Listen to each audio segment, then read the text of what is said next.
Quand on y pense aussi, il y a presque 40 ans, absolument une grande plaine balayée par les vents. Autant dire que les vacanciers qui passaient sur l'autoroute filaient directement vers les plages sans s'arrêter.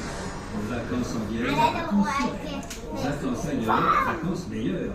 Et oui, c'était un peu ça quand même. Sauf qu'un jour, tout a changé. Dans les années 80, René Mollory décide de prendre le destin de son département en main pour relancer sa terre natale. Il imagine le Futuroscope, un parc d'attractions axé sur les technologies de l'image. À l'époque, c'était ça le futur. Quand en 1987 le parc ouvre ses portes, c'est le succès immédiat. Il y a plus longtemps que le Futuroscope a grandi. D'année en année, on construit des pavillons gigantesques pour abriter des écrans géants, comme des immeubles de 7 étages. Des écrans plats, hémisphériques, à 360 degrés, des images immenses en vrai.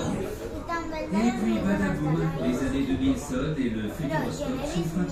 Les technologies de l'image, ça y est, elles sont entrées dans nos maisons, dans nos salons, sur nos ordi, sur nos smartphones, en 3D. Hop. Il est temps pour le Futuroscope de changer de cap. Les grandes images, on en garde, mais en plus on veut des expériences plus fun, des attractions pour rigoler et vivre des choses nouvelles. Alors on imagine pour vous des histoires inéternies. Et si on faisait le tour du monde en 4 minutes?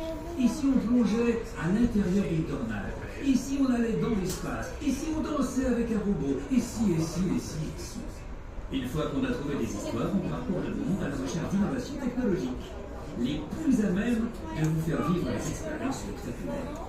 Et si la technologie en question, on ne trouve pas exactement celle qu'on veut, on la crée de toutes pièces, en assemblant plusieurs technologies. C'est notre savoir-faire. Et du coup, ce qu'on réalise est unique, jamais vu ailleurs. Par exemple,